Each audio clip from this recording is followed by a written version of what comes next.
Now, given how porous the US-Canada border is in terms of public policy development, our next speaker will provide some insight into Canadian-American relations. David Frum is the senior editor for The Atlantic and a regular contributor to CNN. He is the Canadian conscience in the mainstream of often polarized American politics. Please join me in welcoming David Frum.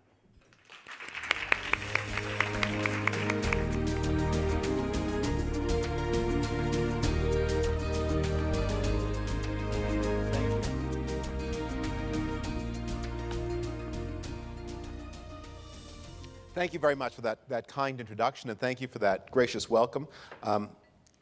It is truly a pleasure to be here with you on this 20th anniversary occasion. I have been hearing a great deal about the value you derive from bringing together people of different perspectives. There's a classic joke, forgive me if it's a tedious joke, but I think it sums up exactly the power that can come from bringing together people from different expertises. The CEO of the company has brought together around to make an important decision the company's economist, the company's chief engineer, and the company's lawyer. And the CEO presents the question, what is 2 and 2 equal? And the economist deliberates for a moment and says, well, that's approximately 5. The engineer reacts with indignation. It is exactly 5. And the lawyer responds, what would you like it to be? It is also a great pleasure for me to have a chance to revisit this dynamic city of Calgary. One of the things that when I talk about it, that I have to help audiences to understand when I talk about energy issues outside of the oil patch, is that there is nothing less natural than a natural resource. A natural resource is the work of human intelligence applied to the problems of nature. And that the level of technology, the level of knowledge and expertise that has to be applied to modern energy problems has made Calgary not just a city of great energy production, but a city of great accomplishment in all the work of the human mind. And I am delighted to be here with you today. I had a little trepidation when I was originally asked to join you. I don't think I'm telling tales out of school, at least I hope I'm not, when I say I was not the first choice for this event. There was another speaker. I am a substitute. And when I was asked to substitute, I was presented with this question of explain the political background to energy and environmental policy, I should say, environmental policy in the United States. And it was a little hard to think what was I going to say because, of course, for the past 5 years, there really hasn't been any environmental policy in the United States. But on June 2nd, my problem was solved. President Obama, on that day, just with minutes to go before my talk was due, delivered the most dramatic change in American energy policy, or environmental policy, since at least the negotiations over the end of acid rain at the end of the 1980s, and arguably since the Great Clean Air Act itself in the early 1970s. So what I want to talk to you a little bit about today is what the president did. I think most of you will have a pretty good idea, but we'll try to delve a little deeper into what he did. Why he did it, why now, the nature of the opposition that has been overcome, and the reasons for this opposition. Because all kinds of actors have different kinds of reasons as they struggle to make public policy. Talk a little bit about some of the implications for Canada, and then end with the last thought that is that I find helpful, but a different way to approach these kinds of issues from the way that we have approached them in the past that may be of some use to you. But let's start by talking about what the president has just done. The set of new regulations issued by the Environmental Protection Agency, I must confess, I have not read them all. They are about 650 pages long. They are intensely detailed. They're highly technical. And despite all of that detail, they largely punt the most important decisions into the future. What the policy calls for is a reduction of 30% in U.S. carbon emissions as compared to 2005, not today, because remember, as you all know, carbon emissions in the United States declined over the past few years, both because of the economic recession and because of the replacement of coal-fired electricity with gas electricity. Emissions are down by about 16% from the 2005 peak. The president has proposed to cut emissions by 30% from the 2005 peak. So that is not a super heroic accomplishment. He's given industry and the states a lot of time, and most of the work will be done at the state level. States are given targets. States must either hit on their own, or states can enter into multi-state compacts to do it together. States that act on their own have until 2016 to submit a plan. States that act in multi-state compacts are given 2 additional years to come up with a plan. It is not that difficult to do this next phase of what the president has called for and the regulations have called for. I think I want to put one more footnote. You may wonder, how does the president of the United States get the power to do this? A president is a fairly weak figure within the American political system. He has tremendous prestige, he has tremendous authority, but he's got relatively limited power to make law. President Obama is relying here on a decision by the Supreme Court that allowed the Environmental Protection Agency to classify carbon dioxide as a pollutant. Now, that had been an intensely contested matter, as you all know, because carbon dioxide does not kill plants. It's good for plants. So is it a pollutant? But the Supreme Court agreed. The Supreme Court didn't agree that it was. The Supreme Court agreed that the Environmental Protection Agency was within its power to say that it was. That this was a determination that EPA could make. Having made it, then the president could then call on EPA to issue a certain kind of regulation. Although the president himself can't write the regulations, they're written by these independent agencies or delegated to the states, where the states will write them. This represents. There's a great scene in the movie Argo, which I hope everyone has seen. Canada plays a large role in this movie. It's about the rescue of the Iranian hostages. And there's a climactic moment where they have worked out, the team, the hero, has worked out the plan by which he will get the American hostages out of the Canadian embassy and back home. And his idea is that they will pretend they are filming a movie in Iran in the throes of the Islamic Revolution. And he takes this idea to the head of the CIA, who says to him, "That's a terrible idea." And he says, nods and acknowledges, yes, it's a terrible idea. And the head says, "Don't you have any other idea?" He said, "No, this is the best terrible idea I have." I think it's one of the greatest lines ever written about government, because so much of what government does is choosing from a menu of terrible ideas the least terrible. The United States has long ago rejected carbon taxes as a way of dealing with the carbon issue. The proposal of cap and trade, which was the method used to reduce sulfur dioxide emissions and to end the acid rain problem, or largely end it, that fell apart in Congress in 2010. And it fell apart for a reason. And this is going to be a good backdrop to understanding everything I'm going to tell you about how the United States works. That fell apart over this issue. Cap and trade means you set a limit to how much, as you all know, set a limit to how much each person who is current, or each entity that is currently emitting may emit, and then it allows those people to then trade their limits against each other. The very first question that comes up in a cap and trade system is that initial allotment. Do you get it for free, or must you pay for it? If you get it for free, of course, it's the American way. These industries are very powerful, so the decision is made. Everyone's grandfathered. Every emitter, every utility gets it for free. What you have just done is you've created money. Billions, hundreds of billions, maybe potentially trillions of dollars of money, and you've awarded it to people to trade. And the question then gets, one of the great writers about American government, Henry George, you may know him as the author of The Single Tax, but he's a great journalist and observer of American government, said whenever anybody proposes any kind of measure in Congress, it is like throwing a single banana into a cage of monkeys. One of them grabs it, and the others all begin screeching and howling and demanding the same. Well, that is a little bit what happens. So you create this money, and you say, who is going to get how much? Problem, and this is going to be a little technical, but I promise you it's worth it. Is the amount given according to how much electricity you produce? Is it given according to how much you emit right now?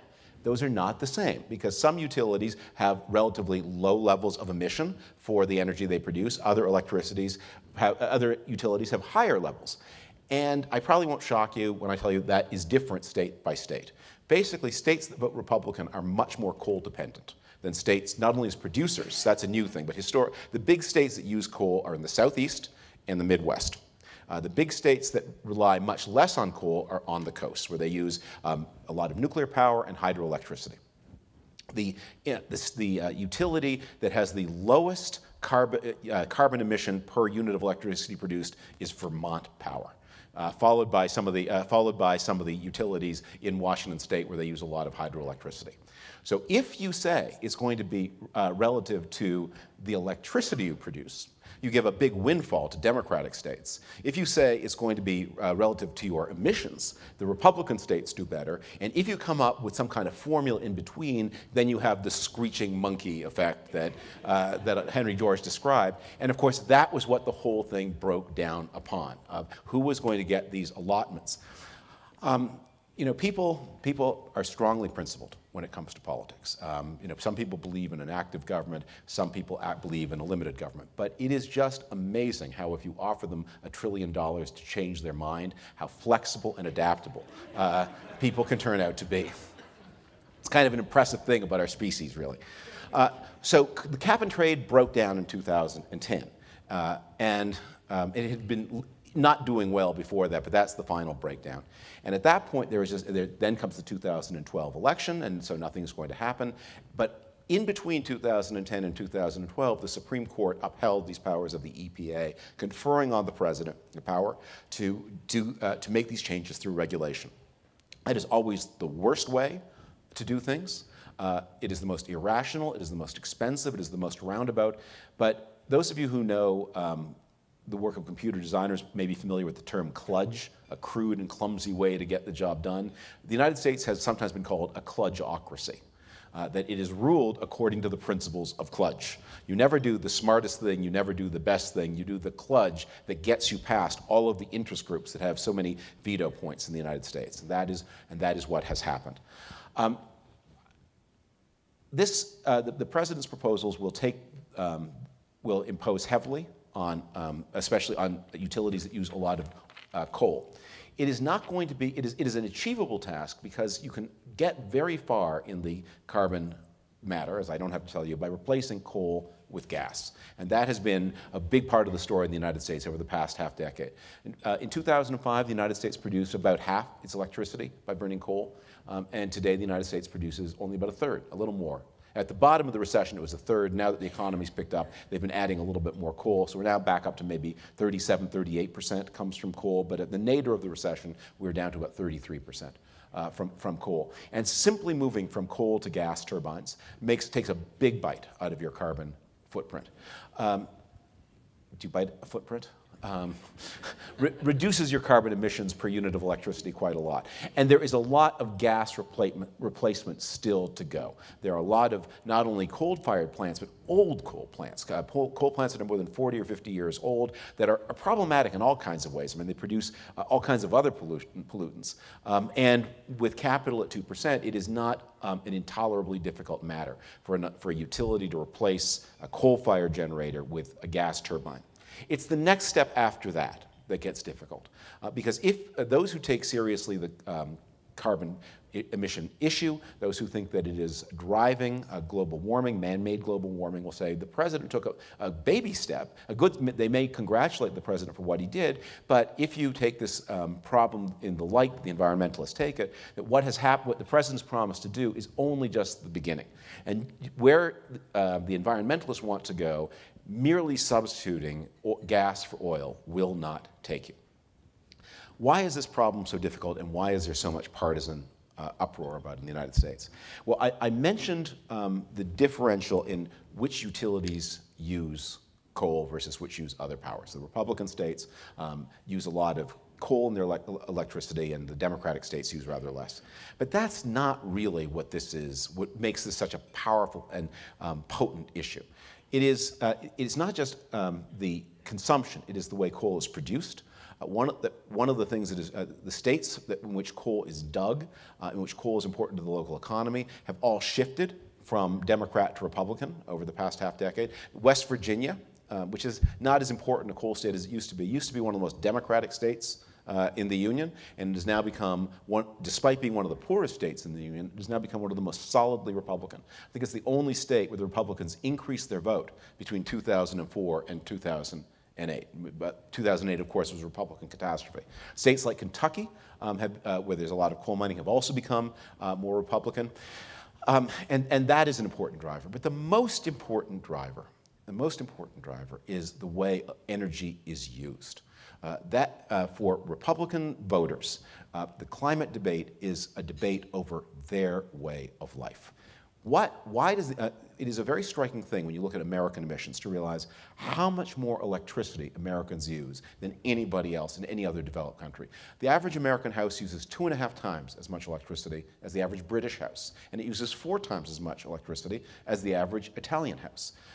And when you look more closely to understand why this is so, that you see American electricity looks quite similar. I mean, there's more of it, but in the way Americans, there's slight variation. With the Italians, there's a slight variation.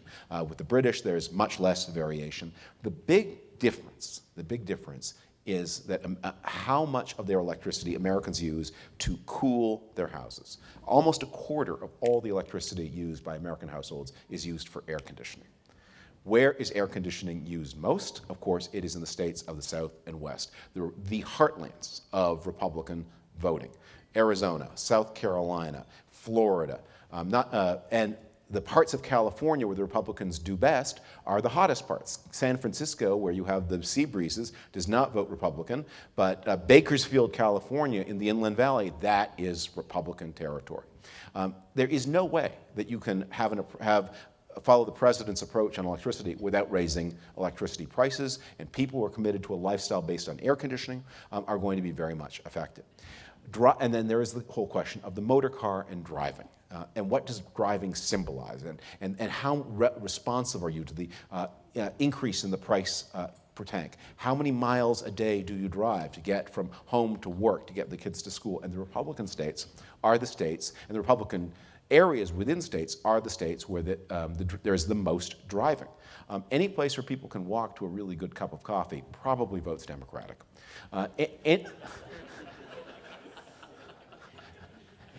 Any place where you can't probably votes Republican.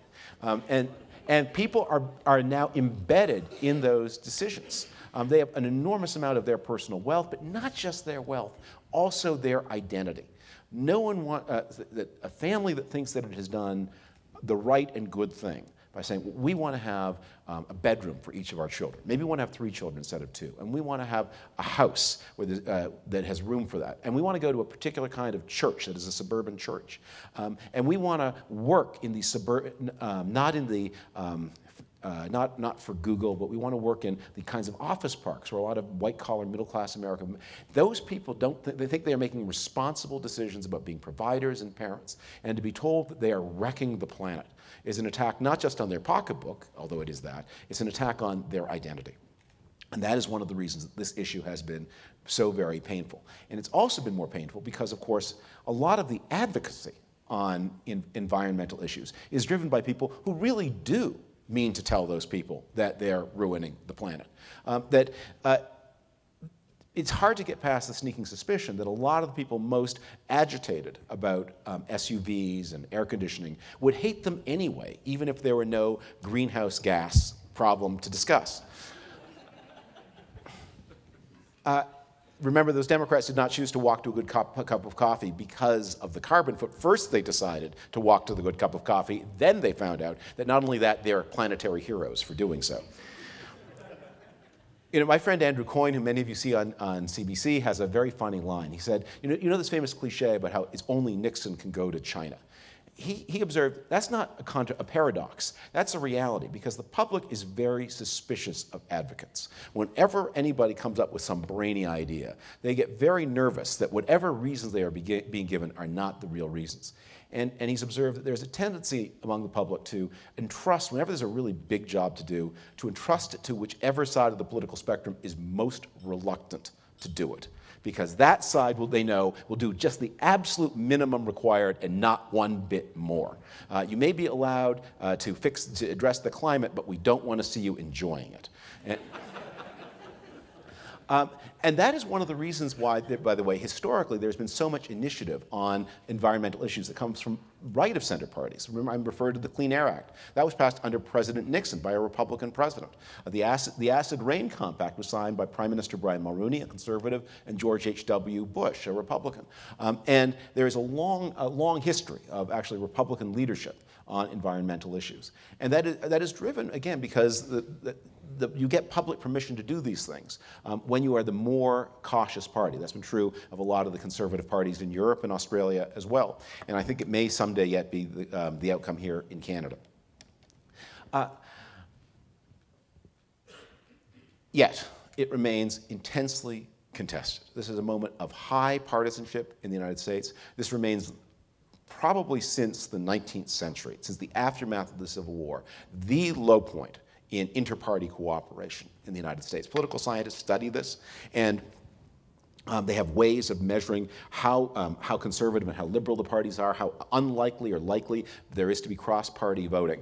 And we are at the lowest point since the 1880s. And that's driven by deep changes in American culture. It's driven, of course, by this terrible economic catastrophe that Americans have gone through, quite unlike what has happened in Canada. Canada had a recession, not even one of the worst since the war. The United States has been through the worst experience economically since the Great Depression. And while there is recovery, actually today it was announced that this month the United States has made up the very last job that was lost during the economic collapse from 2008 to 2009. All 8.5 million jobs lost have been replaced, but they haven't been replaced at the same pay. And of course, the population has grown in the interval.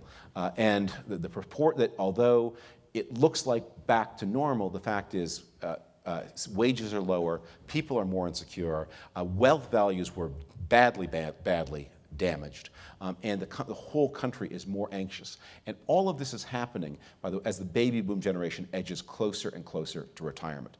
People who are in their 30s can be a little philosophical when their house price goes down, and they may think, well, I've got 30 years to recoup and prepare for retirement. But people who have 3 or 4 or 5 years left are people who are actually over the age of retirement. We have 11,000 baby boomers qualifying for Medicare every single day in the United States. Those people, they don't feel they have the kind of leeway. And when you say we have a big, expensive undertaking to propose, they get very, very nervous. I mentioned I wanted to propose a slightly different way of thinking about this issue that I think might be helpful, mindful that every way meets resistance.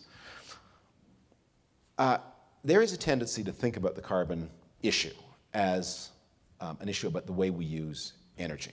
And people who hold out hopes that the solution will be easy often talk about alternative forms of energy, maybe hydrogen-powered motors or some other kind of energy source or nuclear power that won't have carbon consequences. And they invite us all to imagine an energy future that looks physically more or less like the future, like the present in which we live, but in which we derive our power and our energy in different ways.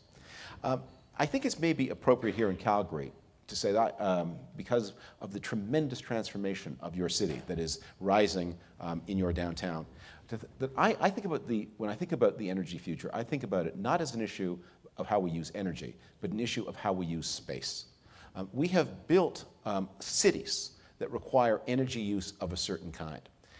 And with all due respect to those people who are driving around in their SUVs to their houses in which each child can have a bedroom, the fact is that these cities that we built, we don't like them that much. After bereavement and divorce, the single strongest predictor, there's a field called happiness studies, and I'll admit it's a little bit of flim-flam. They have these clickers, and you're supposed to click whether you're feeling unhappy or happy at any given moment. It's very hard to measure. So I don't want to lean on this too hard. But to the extent that it's not flim-flam, after bereavement and divorce and bankruptcy, the single biggest cause of unhappiness, according to the unhappiness scholars, is commuting. And the single biggest predictor of how happy or unhappy you are after, are you married, your marriage intact, nobody dead recently, kids okay. After that, how long is your commute? And if your commute is under 22 minutes, you tend to be a lot more happy than people who have commutes longer than 22 minutes. And once your commute is over an hour, you're just blinking miserable, almost almost no matter what else is going on in your life. The kids are bringing home the trophy from the hockey championship, and you can't enjoy it because you missed it because you were late. And the length of commute has been growing and growing and growing as we try to pursue more and more attractive ways of living. It takes us longer and longer to get to them, and we become more and more unhappy, and we enjoy them less and less. And the result, public policy has been responding to that with projects like your East Village, which I had the chance to walk around yesterday. It's just an amazing thing to see. It's so exciting, so beautiful. Kudos to the architects involved. I mean, I went in to see the model showrooms of that big display company. It's really going to be, I think, it's really going to be a dramatic event in urban leadership. The change in the, I mean, I love Calgary, but I love you for your character to date more than your beauty.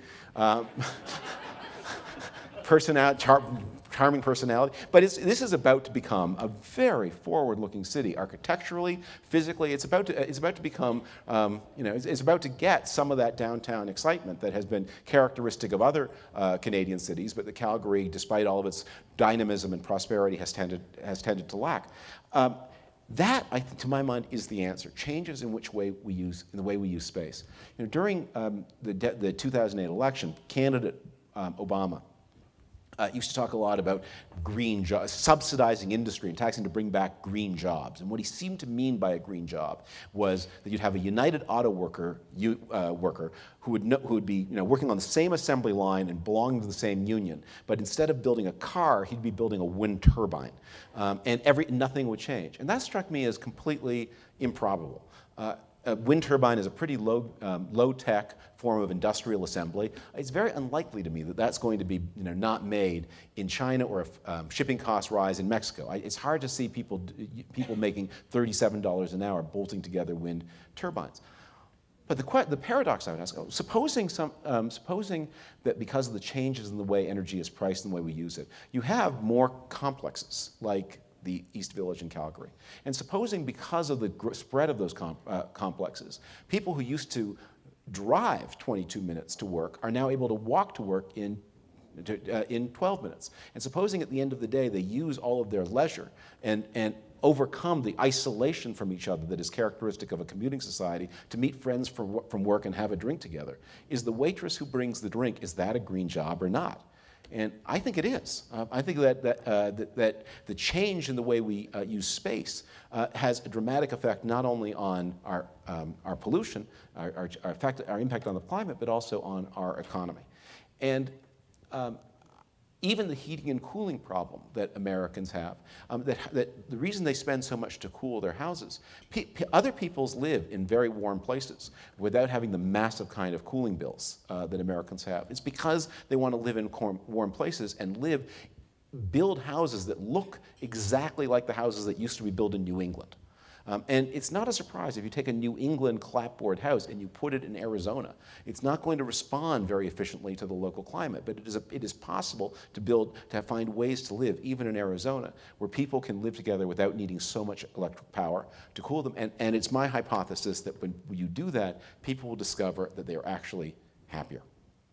That is my way to think, and maybe I'm wrong about that. But it begins with the first step, which is rational pricing of emissions, and using a very different approach from the one that President Obama has tried of regulation.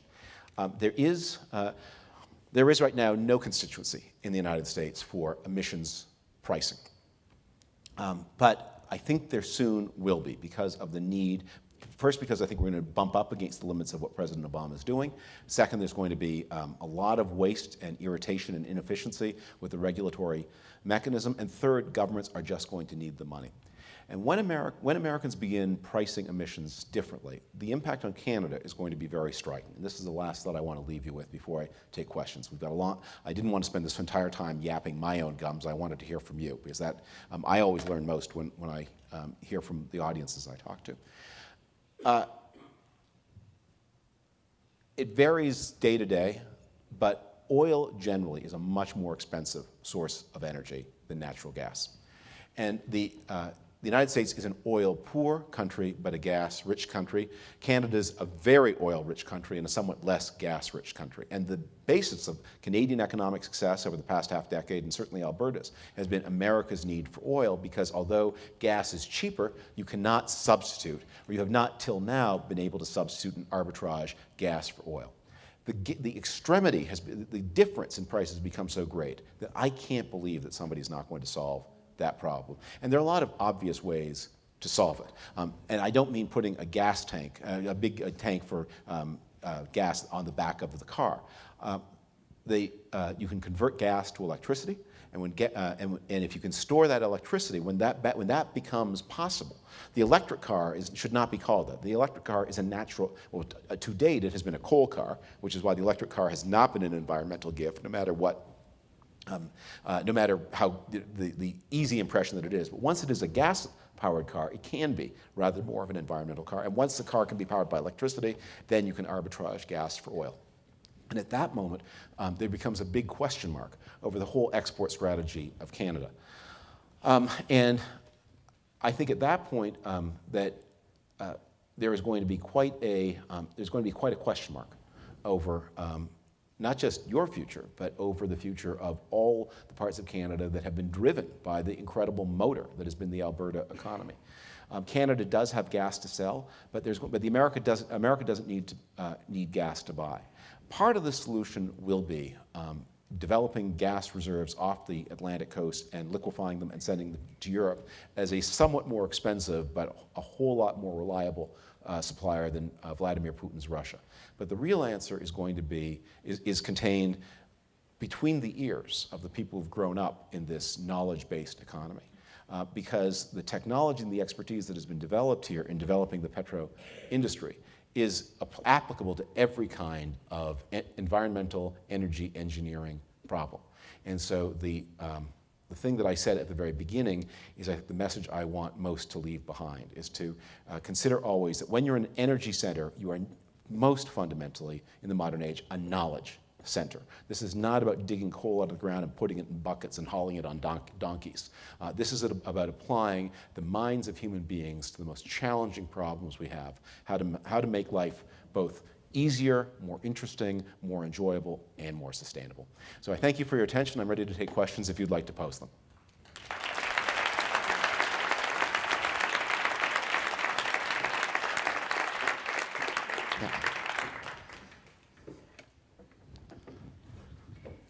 If we could have the lights up just a little bit so that we can see the audience, that would be great. But in the meantime, Celeste, do you have somebody who has a question? Because I know you're out there somewhere. Thank you. So are there any questions? Oh, there we go. Actually, could we have a little, could we dim these stage lights? Thank you. Now I can see. Hi, David. You partly answered this question, but I'd like you to give maybe a little bit more insight, because I've always been puzzled by this issue. We have George Bush, governor of Texas. Texas very progressive in terms of air quality management, and becomes president, clear skies, very progressive legislation, and then the latter part of his term, it seemed to back off a little the environmental, and then we get Obama, and I've seen some efforts on air management stuff outside climate change. And I'm just wondering, from your perspective, is environment a Democratic issue and sort of a Republican, we have to deal with some stuff? How does that spectrum work? Because it really is hard to figure out. Yes. Well, I would say the first thing to think about environmental politics in the United States is it is an issue that is most often dealt with during times of economic expansion rather than times of economic contraction. If you're going to do it intelligently, you have to use price mechanisms. And although you can assure people that over the longer term or even over the immediate term they're going to get the money back, people tend not to believe that.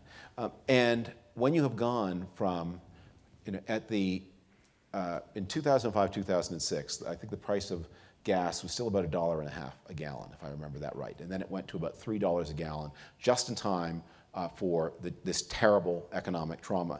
And then, and this is one of the reasons, by the way, why Canada did so well, this is the first global economic apocalypse in the history of the world in which commodity prices went up instead of going down. Canada suffered more during the Great Depression than the United States because of the collapse in all kinds of commodity prices. But that didn't, because of Chinese and Indian demand, that didn't happen this time.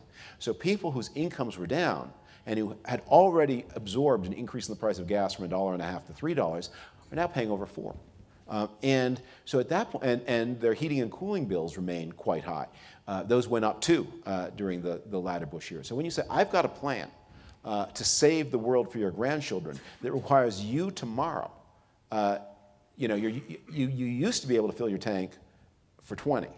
Now it's 40. Then it was 40. Now it's 60. I've got a plan that's going to make it 100.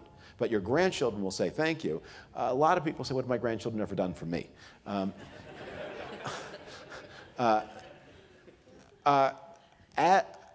As the American economy strengthens, as people become, there's one of the Americans right now, although the economy is strengthening, in all kinds of poll surveys, are extraordinarily pessimistic about the future.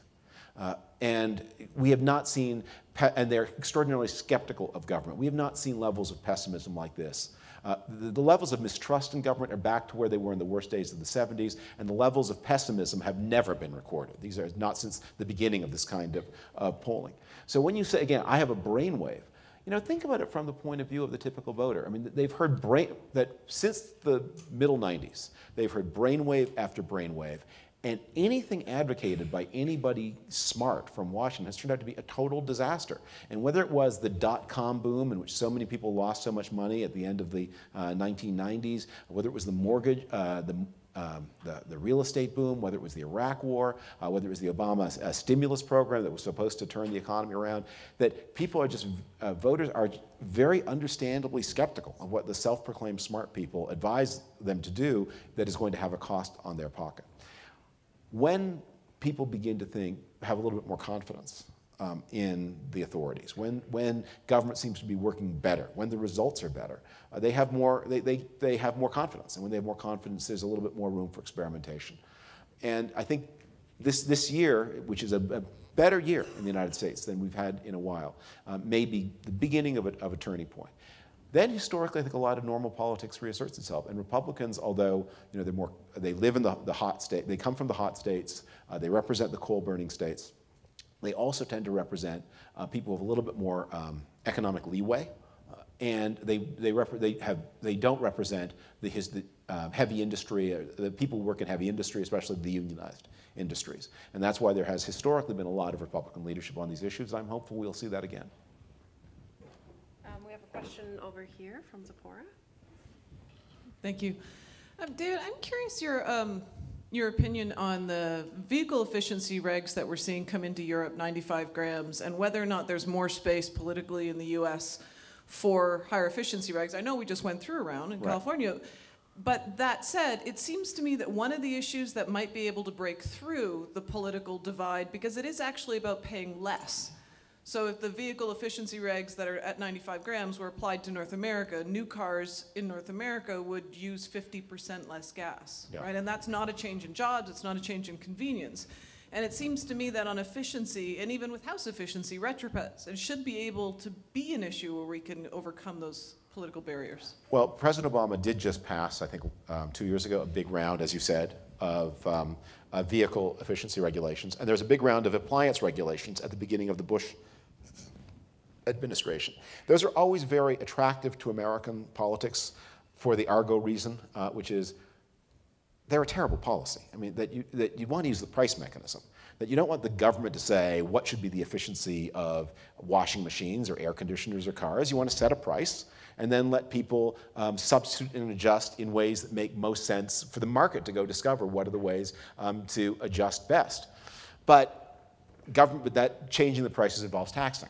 And because that has always been such a red line, because you can't use the smartest mechanism, you're back on the grounds of kludge, and that is why both President Bush and President Obama relied on them. And while they do other things that are even worse than efficiency regulations, massive subsidies to hydrogen fuel cells, I mean, of all the policies you can do, the worst, in my opinion, is a subsidy to a particular technology.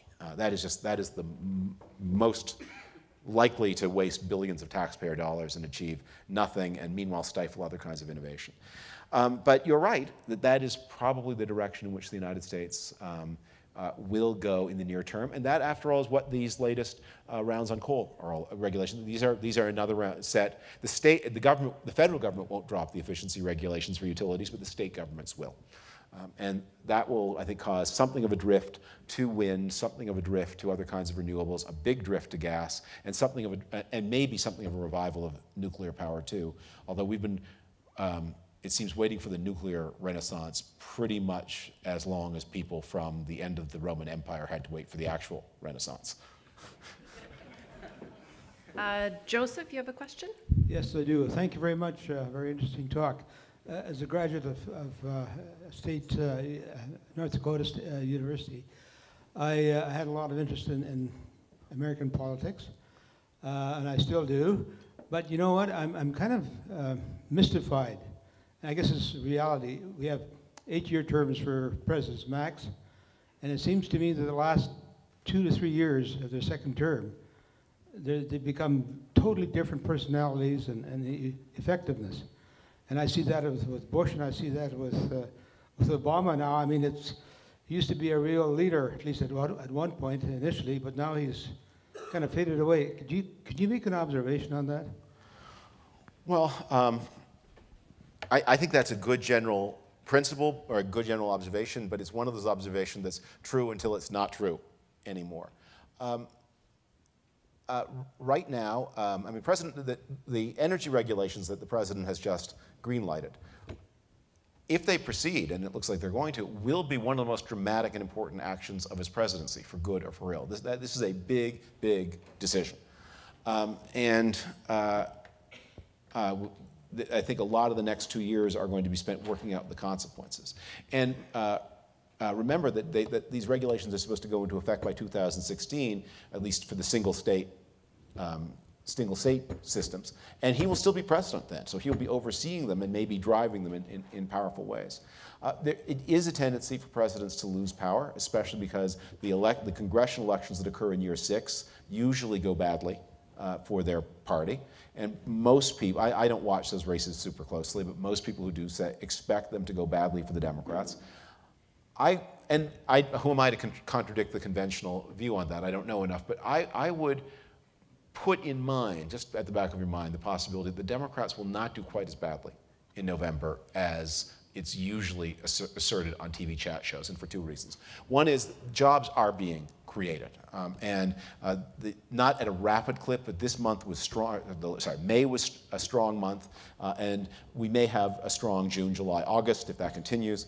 That's the first reason. The second was the Republicans did so well in 2010. They scooped up most of the seats that the Democrats were likely to lose, and they've got them already. So it's hard to see how they score more. And the Republicans are looking to make most of their gains in the Senate, but there the individual candidate really matters a lot. And in the cycle since 2006, the Democrats have just been much better, or I should say, the Republicans have been much worse at choosing candidates. And there are probably 5 Senate seats right now that could be in Republican hands at this minute, but for bad. These candidates were so bad that if I were to, they became celebrities in their own right, which is kind of hard to do if you're a losing Senate candidate. But the "I'm not a witch" moment of 2010, who's going to forget that? If that happens, if the Democrats do better in 2014 than right now it's assumed they will, President Obama will look a little bit more formidable. And there's one other issue, which is one of the reasons that presidents sort of go into decline in this last 2 years, is they are off, the person in their part, when you become, there's just an accumulation of weariness. You make decisions, you make enemies every day. You're president, you make more enemies. And people inside your own party often run with a kind of subtle criticism of you. George H.W. Bush, I mean, everyone now loves Ronald Reagan, but in 1987-88, George Bush was making subtle criticisms of Ronald Reagan. His famous kinder, gentler speech, Nancy Reagan put her finger on it when she heard the speech and got very angry, and she said, kinder and gentler than whom? In the same way, Al Gore kept his great distance from Bill Clinton, but Hillary Clinton may not have that option with President Obama. That she is going to depend very much. His voters are more committed to the Democratic Party than her voters. They tend to be the young and the minority, but they have a very low propensity to turn out. Older voters, more affluent voters, they come no matter what. It's like jury duty, they just do it. But the young and minority, they have to be galvanized and mobilized, and she's not a super exciting person in a way that Barack Obama was. She's going to need him, and that's going to make it difficult for her to drift away from him. And that means that his party will remain more united in support of him than Republicans were in support of George W. Bush in the last 2 years, and then Democrats were in support of Clinton in the last 2 years. Great. Just a second. Are there any questions from this side of the room? There's one there, and then we'll come to you, Carolyn. So my question is, you've been talking about that the American economy has been coming back. If that's the case, and based on what I've been hearing in the news, does that mean that the Tea Party insurgence is sort of dampening down a little bit? There's consistently been in the news since 2008 about the soul of the Republican Party. Yeah. You've been a proponent yourself talking about it. I'm just wondering if that is changing, and is the Republican Party finding its way again? I'm going to look at my watch, not because I'm in a hurry to go, but because that is such a rich question. I don't want to overstep my time. I do think we started a little bit late. So Okay. we might need to skip a few extra minutes. Okay. I have a very different view of the Tea Party from most political commentators. The way I understand what the Tea Party is Americans have historically been a super optimistic nation, and they tend to resolve problems by postponing them to a future that they know is going to be better than the past. They just know it. There's a famous book, actually, about the American history, in which there's a great chapter on the rich history of American real estate fraud. And Daniel Boorstin, the historian, wrote this, said it wasn't that these fraudsters were liars, but when they told you there was a school and a railway station in the town and there wasn't, it was because they just had trouble telling the difference in what was there now and what was certainly going to be there 3 years from now. Okay. In the past, when you had a question like, one party wants to keep income taxes low and the other party wants to spend more on health care for seniors, the solution was to borrow the difference. America ran deficits, and you ran deficits because you were optimistic about the future. Let the future pay for it. It's going to be rich. It can afford it. Since the crisis of 2008, Americans, as I mentioned, have become much less optimistic. And as a result, they've been much more nervous about borrowing, and politics has become much more zero-sum. And it's a trade-off. If you want to keep taxes low, then you have to cut back on health care for seniors. If you want to maintain, not increase, maintain it, then, okay, so that's the problem. I see the Tea Party as a movement in defense of the acquired expectations of older Americans. And the reason it reacted so badly against Obamacare was Obamacare is basically a plan to increase coverage for people under 65 and pay for it with higher taxes on the wealthy and by squeezing the healthcare programs for people over 65. The healthcare program, as you know, I think, the healthcare programs for the United States, it's called Medicare. It's a lot like Canadian Medicare. It's a very generous program. Healthcare coverage for people under 65, much less generous. And this matches with one other thing that is quite different, which is it matches with America's historically acrimonious ethnic politics. Of Americans who lacked health coverage, about 1 in 4, actually more than 1 in 4, about 27%, at the time that the Obamacare was passed, was born outside the United States.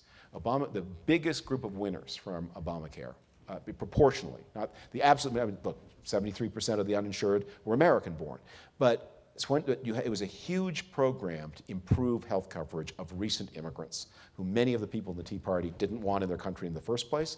Some of these immigrants may be citizens now. Some of them, they may be legal, although some of them may have entered originally illegally and become legal later.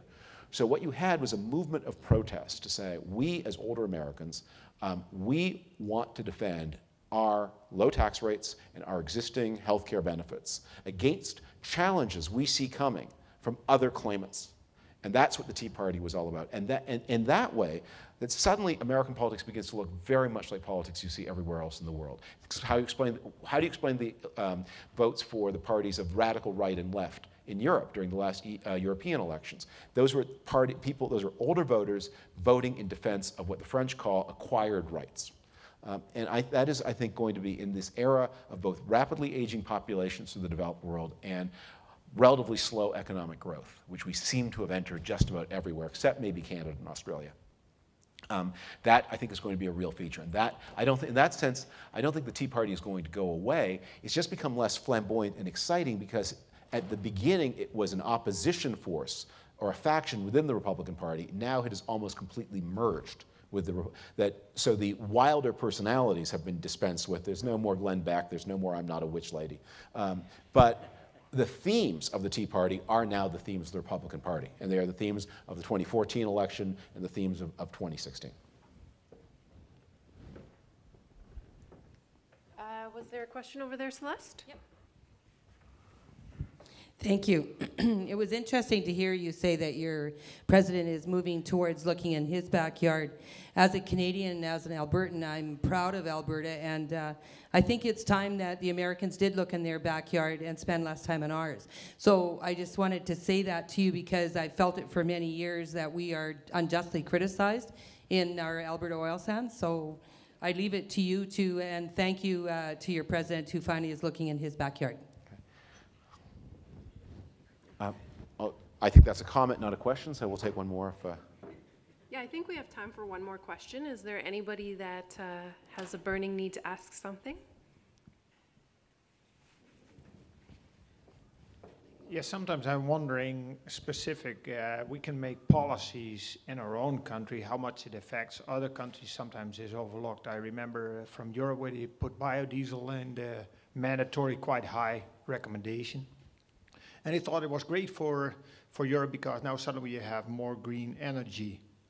However, what some companies found out, if you can buy really low-priced real estate in Indonesia, you make plantations down there, you can have palm oil, you just get rid of all the orangutans and so on, and you have really cheap biodiesel. Right. And actually, what is happening now is you're actually destroying habitat somewhere else on the globe in order to gain here votes and our green energy.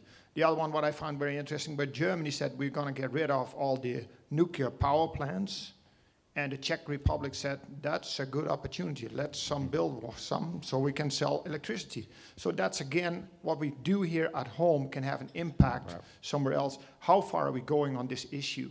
Well, I completely concur with that. And I'll give you one more example, maybe the most dramatic of them all, which is the ethanol mandate in the United States, which has driven up the cost of grain, especially corn, but other grains too, because people plow up wheat to grow corn that you can sell for fuel.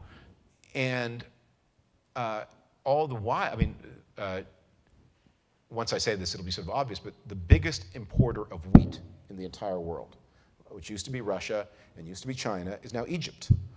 And when the price of wheat more or less doubles, as it did between 2005 and 2010, in large part because of the ethanol mandate, you get a revolution in Egypt. And people told you it was about Twitter and Facebook. This is a country where half the population lives on less than $2 a day, where barely half the population is literate. It's not because of Twitter and Facebook.